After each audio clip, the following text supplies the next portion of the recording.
नमस्कार साथियों, मैं आपका साथी अनिल गुर्जर।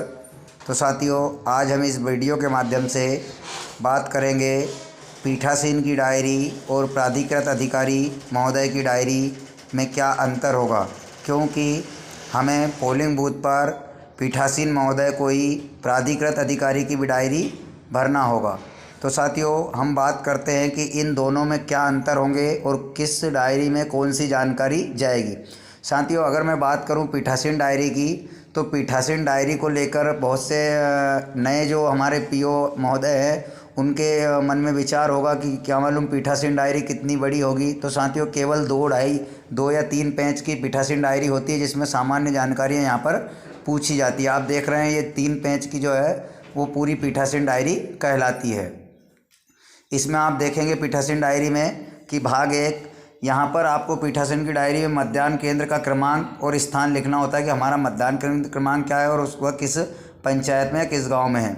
फिर ग्राम पंचायत और उसके बाद में मतदान की तारीख, मतदान केंद्र से संबंधित वार्डों। अभी हमें यहाँ पर जो है हमारे मतदान केंद्र पर पूरी ग्राम पंचायत के कितने वार्ड सम्मिलित किए गए हैं उसकी जानकारी यहाँ पर भरनी होती है। उसके बावजूद कुल संख्या, अब कितने वार्ड है उनकी कुल संख्या और ऊपर जो है वार्डों के नाम। उसके बाद वार्डों के क्रमांक जिसमें पंचों के चुनाव है। अब हमें यहाँ पर देखना होगा कि जैसे 5 वार्ड यहाँ पर लिखे हैं, 1 2 3 4 5, किसी के 5 छोड़ के 6 7 8 9 10 भी हो सकते हैं। मैक्सिमम जो है 5 या 6 वार्डों का मतदान दल होता है। अब उसमें यहाँ पर आप देख रहे हैं कि वार्ड क्रमांक 1, 3 एवं 4 में यहाँ पर पंचों के बीच में चुनाव हो रहा है। अब यहाँ पे हमने लिख दिया कि भाई 1 और 3 4 में चुनाव हो रहा है, हो सकता है आपके यहाँ ना हो। अब फिर अगला जो प्रश्न है, मतदान केंद्र किस प्रकार के भवन में स्थित है। तो अमूमन जो है शासकीय भवनों में ही मतदान केंद्र बनाए गए हैं, विद्यालयों में। तो हमें यहाँ पर शासकीय स्वामित्व में उसको लिख देना है।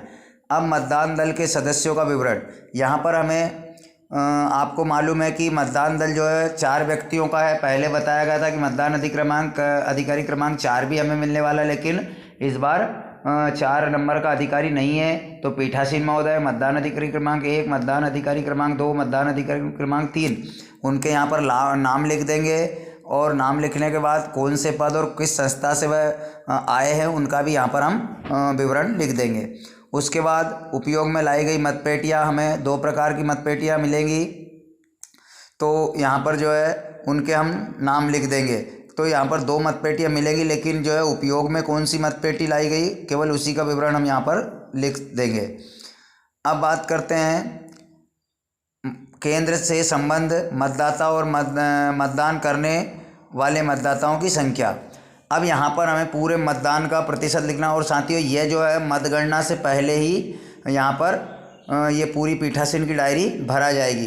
कुछ पॉइंट रहेंगे जो मतगणना के बाद में, लेकिन अमूमन यह मतगणना से पूर्व ही भरा जाती है। अब देखेंगे तो यहाँ पर जो प्रत्याशी है, वोटर हैं, उसमें कितने वोटर हमें मिले हैं। यहाँ पर दे रहे हैं कि संबंध कुल मतदाता संख्या, जैसे पुरुष में 300 थे, महिला में 278, 312 और 278, कुल जो है इस केंद्र पर 580 मतदाता शामिल थे। उसमें से 286 पुरुषों ने वोट डाला है, 248 महिलाओं ने डाला है। इस प्रकार 580 में से 534 महिला पुरुषों ने वोट डाला है। अब उसका यहाँ पर प्रतिशत भी लिखा है कि कितने % पुरुषों ने वोट डाला है, कितने % महिलाओं ने वोट डाला है, और उसका अलग अलग करने के बाद एक जाए भी कि कितने % मतदान वहाँ पर हुआ है। तो इस प्रकार सामान्य जानकारी जो है आपको पता होगी। मतदान चलते चलते नंबर 1 अधिकारी और पीठासीन महोदय अधिकारी दोनों हर दूसरे घंटे में ये जानकारी निकालते रहेंगे। तो अंत में भी हमें पीठासीन अधिकारी में इसको की डायरी में भरना है। अब बात करते हैं पोलिंग पर बैठने वाले अभिकर्ता गणों की। यहाँ पर बहुत ही सरल है, जो वास्तविकता में हो। जैसे कितने पंच हैं टोटल वहाँ पर, तो पंच मान लीजिए 8 पंच है, 4 वार्डों में चुनाव था, 8 पंच हैं। तो 8 पंचों के कितने यहाँ पर देख रहे हैं मतदान के दौरान केंद्र पर उपस्थित अभिकर्ताओं की जानकारी। तो अभ्यर्थियों उनके निर्वाचन, ये बात मैंने अगले वीडियो में बताई थी कि निर्वाचन अभिकर्ता कौन है और मतदान अभिकर्ता कौन है, अभ्यर्थी कौन है। अभ्यर्थी स्वयं प्रत्याशी होता है, निर्वाचन अभिकर्ता प्रत्याशी द्वारा बनाया गया एक ऐसा अभिकर्ता जो पूरे पोलिंग बूथों की देखरेख कर सके। और मतदान अभिकर्ता वो होता है एजेंट जो चुनाव के समय मतदान केंद्र पर बैठता है। तो थर्ड पार्टी जो होता है बीच की कड़ी वह निर्वाचन अभिकर्ता कहलाता है, जो अभ्यर्थी नियुक्त करता है। अब बाद में मतदान अभिकर्ता को निर्वाचन अभिकर्ता भी नियुक्त कर देता है। तो जो भी उसमें से उपस्थित हो उनकी यहाँ पर जानकारी दे देंगे कि क्या प्रत्याशी वहाँ बैठे थे या मतदान अभिकर्ता बैठे थे। और अभ्यर्थियों की संख्या जिनकी ओर से कोई भी अभ्यर्थी वहाँ पर नहीं था तो यहाँ पर 0 आया। आपके पास में जो वास्तविक स्थिति वो आपको यहाँ पर भरनी है। उसके बाद इसी प्रकार सरपंच का, उसी प्रकार जनपद सदस्य का, उसी प्रकार जिला सदस्य का। अब बात करते नीचे के अंधे अथवा शारीरिक असमर्थता से ग्रस्त मतदाताओं की संख्या कितनी है। यहाँ पर जैसे हम घोषणा पत्र भरवाएंगे ऐसे जो व्यक्ति आएंगे उनकी एंट्रियाँ होती जाएगी कि कितने मतदान अंधे व विकलांग व्यक्तियों के साथ मतदान जो है उनके सारथियों ने किया है, तो उसकी एंट्री यहाँ पर दे देंगे। अभ्याक्षेपित मत चैलेंज वोटों का प्रकरण कितना बना वो भी यहाँ पर देना है पीठासीन की डायरी में। उसके बाद तुच्छ गलत अभ्याक्षेपित के प्रकरण, जब्त की गई धनराशि। अब जिसे कोई चैलेंज यहाँ पर फेल हो जाता है तो उसकी राशि, जैसे वो किसी को चैलेंज करता है और चैलेंज में वह व्यक्ति सही होता है और चैलेंज करने वाला गलत होता है, तो उसकी जब्त राशि ऐसी कितनी बनी है उसका भी यहाँ पर हमें ब्यौरा देना होगा। इसी प्रकार से हम आगे चलते हैं। तो यहाँ पर आप जो है इसे पढ़ लेंगे, बहुत ही सरल है कि कहाँ कहाँ पर मतदान रुका है, किस समय मतदान समाप्त हुआ, कब तक आपकी वोटिंग हो चुकी है। ये पूरी जानकारी यहाँ पर पीठासीन अधिकारी की डायरी में भर के, इतनी ही बड़ी डायरी होगी और यहाँ पर पीठासीन अधिकारी की सील साइन हमें यहाँ पर कर देना। यहाँ पर कोई घटना हुई है तो उसका भी यहाँ पर विवरण देंगे। अब ये हो गई पीठासीन अधिकारी। साथियों अब बात करते हैं कि प्राधिकृत अधिकारी की डायरी क्या होती है। तो यहाँ पर वही मतगणना का स्थान है ना, मतदान केंद्र पे मतगणना हुई है। उसके बाद मतगणना की दिनांक तो वही 25/6, क्योंकि उसी दिन को हमें अधिकतर पोलिंग बूथों पर मतगणना होनी है। मतगणना किस समय प्रारंभ हुई, ये सब जो है प्राधिकृत अधिकारी के सील साइन से जाना है। अब यहाँ पर मतगणना के समय ये ऊपर जो जानकारी थी साथियों वो मतदान केंद्र पर उपस्थित अभिकर्ताओं की थी। अब ये मतगणना के समय उपस्थित अभिकर्ताओं की जानकारी यहाँ पर हमें भरनी है। जैसे हमने उस समय मतदान अभिकर्ताओं की भरी थी, इसी प्रकार ठीक प्राधिकृत अधिकारी की जो डायरी है उसमें मतगणना के समय जितने कैंडिडेट्स या उनके अभिकर्ता मौजूद थे उनकी जानकारी हमें यहाँ पर भरनी है। उसके बाद यहाँ पर जो देख रहे हैं आपकी मतगणना कार्य में तैनात अधिकारी, तो साथियों मतगणना वही करेंगे जो पोलिंग अधिकारी होंगे, हमें किसी अन्य को संलग्न नहीं करना है। तो एक तो पीठासीन अधिकारी रहेंगे और दूसरा प्राधिकृत कर्मचारी, तो मतदान अधिकारी जिसको अपन कहें, जैसे नंबर 1 नंबर 2 इस प्रकार कुल 4 लोग वहाँ पर मौजूद रहेंगे। अब नीचे यदि मतगणना स्थगित गई, जैसे किसी कारण से लाइट चली गई या किसी अन्य कारण से मतगणना जो है कुछ समय के लिए स्थगित होती है तो उसका ब्यौरा हमें यहाँ पर देना है। उसके बाद यहाँ पर उसका समय भी लिखना है, मतगणना की कब से कब तक चालू रही और किस समय मतगणना आपकी पूर्ण हुई।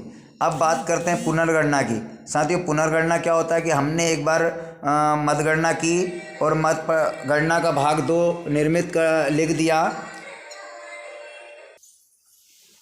तो साथियों पुनर्गणना में अगर कोई अभ्यर्थी जो है जिसको हमने मतगणना कर ली उसको पर्ची दे दी उसकी मतों की पूरी जानकारी की, लेकिन वो कहता है कि यह सही नहीं है, मुझे पुनः गणना करानी है, तो उसका भी यहाँ पर हम देखेंगे कि अगर कोई पंच में से, सरपंच में से, सदस्य, जनपद सदस्य या जिला सदस्य में से कोई ऐसा प्रकरण बनता है तो हमें इन बिंदुओं पर, जैसे प्रकरणों की संख्या जिनके मतगणना की मांग की गई, प्रकरणों की संख्या जिनकी पुनर्गणना की मांग स्वीकार की गई, पीठासीन महोदय उनसे लिखित में लेंगे। ऐसे मौखिक रूप से मतगणना बार बार नहीं करेंगे, उनसे लिखित में लेंगे और अगर कोई वाजिब कारण है तो ही पुनर्मतगणना करेंगे, वरना उसको हम खारिज भी कर सकते हैं। अब उसके बाद यहाँ पर वैध और प्रतिशत मतों की संख्या यहाँ पर दी गई है। अब यहाँ पर हमने देखा था कि वार्ड 1, 3, 4 में पंच के चुनाव थे, यहाँ पर लिख दिया किन किन वार्डों में चुनाव है। उसके बाद डाले गए मतों की कुल संख्या, साथियों जितने मत डाले गए हैं उनकी हम यहाँ पर संख्या लिख देंगे। अब बात यह है कि डाले गए मत यानी जो हमारी पर्ची में से निकले हैं, जो मत पत्र की गड्डियाँ थी उसमें से जो मत निकले हैं उनकी संख्या। उसके बाद वैध मतों की कुल संख्या, जैसे खारिज मत को छोड़कर कुछ मतपत्र ऐसे होते हैं जो खारिज हो जाते हैं, किसी भी प्रत्याशी के पक्ष में नहीं जाते, उसको खारिज मतपत्र कहते हैं। तो उनको छोड़कर जो वैध मत है, जो जिनकी गिनती की है, जिससे प्रत्याशियों का फैसला होना है, वो जो मतपत्र है जो सही हुए हैं उनको हम यहाँ पर लिखेंगे और खारिज यहाँ पर लिख देंगे। अंत में लिखा है प्रतिक्षेपित मतों का प्रतिशत। तो मतलब जो है कि डाले गए मतों में से कितने मत जो है आपके खारिज हुए हैं उनका प्रतिशत निकालना है यहाँ पर। तो उनका प्रतिशत यहाँ पर निकाल कर लिख देंगे। तो इसी प्रकार जो है पंच के सभी, सरपंच के और जनपद सदस्य और जिला सदस्य के इस प्रकार लिखना है। अच्छा, मतगणना के समय अगर कोई घटना घटती है तो उसका पूरा लिखित ब्यौरा यहाँ पर देंगे और प्राधिकृत अधिकारी की सील लगाकर इसे पीठासीन अधिकारी महोदय कंप्लीट करेंगे। तो इस प्रकार साथियों पीठासीन महोदय को 2 प्रकार की डायरियाँ मिलना है, एक पीठासीन की डायरी और एक प्राधिकृत अधिकारी की डायरी। तो आप लोगों को बिल्कुल भी घबराने की आवश्यकता नहीं है, केवल 2 या 3 पेज की ये डायरियाँ होती हैं, इनको आप आसानी से भरें। तो साथियों मेरे द्वारा दी गई जानकारी अगर आपको अच्छी लगी है तो प्लीज़ वीडियो को लाइक करें और अपने साथी मित्रों तक अवश्य शेयर करें ताकि उनको भी इसकी जानकारी मिल सके। और इसी प्रकार के अन्य वीडियो का नोटिफिकेशन पाने के लिए आप मेरे चैनल को सब्सक्राइब कर लें ताकि मेरे द्वारा इसी प्रकार जानकारी के बनाए गए वीडियो का सीधा नोटिफिकेशन आपके मोबाइल पर मिल सके। तो साथियों मिलते हैं अगले वीडियो में, तब तक के लिए जय हिंद।